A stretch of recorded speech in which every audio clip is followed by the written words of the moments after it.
வணக்கம். இது e-bike பற்றிய வீடியோ. e-bikeக்கும் பெட்ரோல் பைக்குக்குமான டிஃப்ரெண்ட்டு, எந்த வண்டி வாங்கலான்றதை பற்றி வீடியோ. விருப்பம் இருக்கிறவங்க பாருங்கள், மற்றவங்க இந்த இது பிடிக்காதவங்க ஸ்கிப் பண்ணிட்டு நீங்கள் வேறு வீடியோ பார்க்க போயிடுங்க. இப்போ என்ன பெட்ரோல் பைக்குக்கும் e-bikeக்கும் என்ன டிஃப்ரெண்ட்டு, எதை வாங்கலாம் அப்படின்ற ஒரு விஷயம் பார்த்துட்ருக்கோம். இப்போ நீங்கள் பெட்ரோல் பைக்கு வாங்கி கரெக்டாக நீங்கள் ஓட்டுறீங்க அப்படின்னா, கிட்டத்தட்ட நான் 15 வருஷம் ஆகுது பைக்கு வாங்கி. அதான் டிவிஎஸ் விக்டரு. இந்த 15 வருஷத்தில் நான் ஓட்டியிருக்கிறது 1,10,10,000 கிலோமீட்டர். அப்போ இந்த 1,10,10,000 நம்ம இது பண்ணால் ஒரு 10 வருஷத்துக்கு ஒரு 70,000 அப்படின்னு வச்சுக்கிட்டோம் அப்படின்னா, அப்போ ஒரு வருஷத்துக்கு 7,000 கிலோமீட்டர் நான் ஓட்டியிருக்கேன். அப்போ மாதத்துக்கு ஒரு 600லேருந்து 700 கிலோமீட்டர் நான் ஓட்டியிருக்கேன் அப்படின்றது. இப்போ மாதத்துக்கு ஒரு 600 700 அப்படின்னா, அப்போ ஒரு நாளைக்கு 10 நாளைக்கு 700, இப்போ 600 3ஆவது பண்ணால் 10 நாளைக்கு 200 அப்படின்னா, அப்போ ஒரு நாளைக்கு 20 கிலோமீட்டர் ஓட்டுறேன். 20லேருந்து 25 கிலோமீட்டர் தான் நான் பைக்கு ஓட்டுறேன். இதுதான் கால்குலேஷன் நம்மளுது. நீங்கள் ஒரு நாளைக்கு இதே மார்க்கெட்டிங் ஃபீல்டில் இருக்கிறவங்க ஒரு நாளைக்கு 50 கிலோமீட்டர் ஓட்டலாம். என்னுடைய ஃப்ரெண்டு ஒருத்தன் ஒரு நாளைக்கு 100 கிலோமீட்டர் பைக் ஓட்டுவான். எனக்கு ஃபுல்லாக 2-3 கடை வச்சுருந்தான், வேலைகள் இருக்கு அவனுக்கு. ஒரு நாளைக்கு சாலிடாக 100 கிலோமீட்டர் ஓட்டிகிட்டு இருந்தான். பைக் எடுத்து 3 வருஷம் தான் ஆச்சு. பைக்கு சுத்தமாக கண்டமாயிடுச்சு. என்னடா அதுக்குள்ளே இப்படி பண்ணி வச்சுருக்கானா, இல்லைடா மச்சு அது ஓடுதில்லை அப்படின்னா. சும்மா கணக்கு போட்டு பாருங்களேன். ஒரு நாளைக்கு 100 கிலோமீட்டர் அப்படின்னா 10 நாளைக்கு 1000 கிலோமீட்டர். ஒரு மாதத்துக்கு 3000 கிலோமீட்டர் ஓட்டியிருக்கான். 10 மாதத்துக்கு ஒரு வருஷத்துக்கு கிட்டத்தட்ட 30லேருந்து 35,000 கிலோமீட்டர் ஒரு வருஷத்தில் ஓட்டியிருக்கான். இந்த ஒரு வருஷம் இவன் ஓட்டுறத நான் 5 வருஷம் ஓட்டியிருக்கேன், 35,000 கிலோமீட்டர். அப்போ ஒரு வருஷத்துக்கு 35,000, 2 வருஷத்துக்கு 70,000 கிலோமீட்டர் ஓட்டியிருக்கான். நான் இதை 10 வருஷம் ஓட்டியிருக்கேன், 70,000 கிலோமீட்டர். 3 வருஷத்தில் 1 லட்சத்தை அவன் தொட்டுட்டான். பைக்கு ஒத்துறது, இன்ஜின் நாஸ்தியாக இருக்குது. என்னடா இப்போதான் பைக் வாங்கின மாதிரி இருக்குது, இப்படி இருக்காடா அப்படின்னு ஸ்பீடா மீட்டர் பார்த்தா கிட்டத்தட்ட 1 லட்சத்தை தாண்டி போயிடுச்சுனா அப்படின்றான். என்னடா அவ்வளோ சுற்றி இருக்கான். அப்போ நீங்களும் பைக்கை வாங்கிட்டு, இப்போ நான் ஒரு 15 வருஷம் ஆயிடுச்சு, 1,10,000 கிலோமீட்டர் வந்துடுச்சு என் பைக்கு. இது வரைக்கும் பெரிய செலவு எதுவுமே பண்ணலைங்க. டயர் மட்டும் மாத்துறேன். ஃப்ரண்ட் வீலுக்கு கம்பெனியில் வந்த டயர் தான். பேக் வீலுக்கு 42,000 கிலோமீட்டரில் ஒரு டைமு டயர் போச்சு. அப்புறம் 86,000 கிலோமீட்டரில் கரெக்டாக பேக் வீலுடைய டயர், நான் டியூப்பு சொல்ல, டயர் மட்டும் 40லேருந்து 45,000 கிலோமீட்டருக்குள்ள ஏதோ ஒரு டைம் வரைக்கும் நமக்கு தாங்குது. இதெல்லாம் வருஷ கணக்கு கிடையாது. அதாவது எந்தெந்த பொருள் அசைஞ்சிக்கிட்டு இருக்கோ, அந்த வீலு, செயின் ஸ்ப்ராக்கெட்டுன்னு அந்த பல்லு சக்கரம் இருக்கும் பாருங்க, செயின் வந்துடும், 2 பல்லு இருக்கும். இந்த மாதிரி எந்தெந்த பொருள் எல்லாம் அசையுதோ இது எல்லாமே நமக்கு வருஷ கணக்குன்றது இது போடக்கூடாது, கிலோமீட்டர் கணக்கு தான் நமக்கு இது.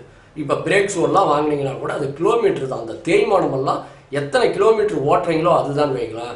நீங்கள் ஒரே மாதத்தில் 3000 கிலோமீட்டர் ஓட்டிட்டு, என்னடா அவனுக்கு 5 மாதம் வந்திருக்கு, எனக்கு 1 மாதம் தான் வருது அப்படின்னா அது அவ்வளோதான். இப்போ நீங்கள் வீட்டில் ஒரு டிவிடி பிளேயர் வாங்குறீங்க, இல்லை ஒரு டிவி வாங்குறீங்க, ஃபுல்லாக ஓடிக்கிட்டே இருக்குது அந்த டிவி 24 ஹவர்ஸும். ஹோட்டலில் இருக்கிற டிவிக்கும் வீட்டில் இருக்கிற டிவிக்கும் வித்தியாசம் இருக்குது.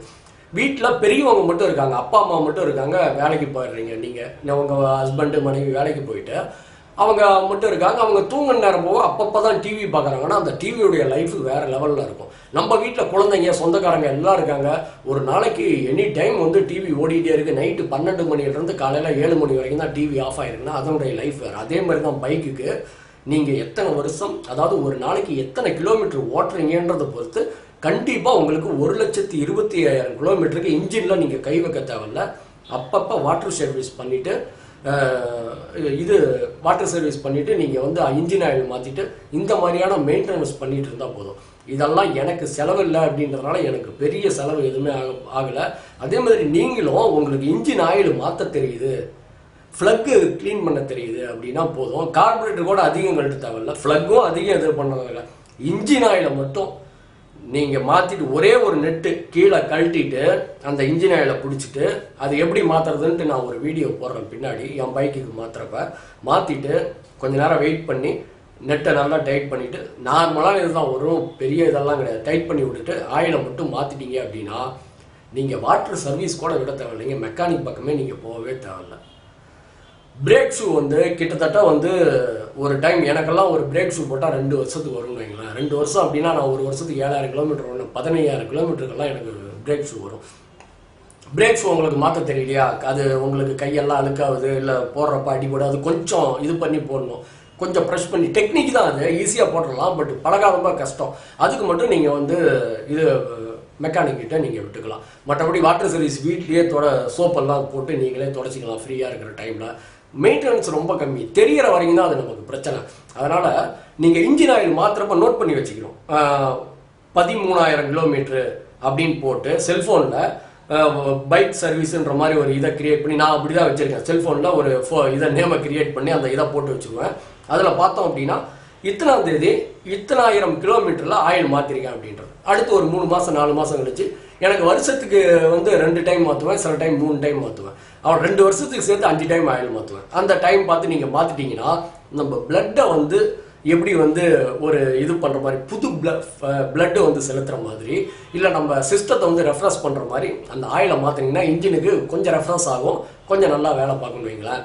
அப்போ இதற்கு வந்து நீங்கள் ஒரு வருஷத்திற்கு 7000 கிலோமீட்டர் 10000 கிலோமீட்டர் தான் ஓட்டுறீங்க அப்படின்னா கிட்டத்தட்ட 10 வருஷத்துக்கு 1,00,000 கிலோமீட்டர்.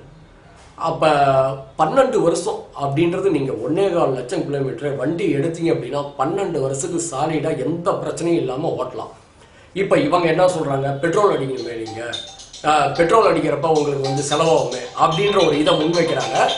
அது என்ன, பெட்ரோலை இந்த இ-பைக் வந்து பேலன்ஸ் பண்ணுதா, வேற ஏதாவது பிரச்சனை உண்டு பண்ணுதா, இதை பற்றி நான் அடுத்த வீடியோவில் சொல்கிறேன். நன்றி, வணக்கம்.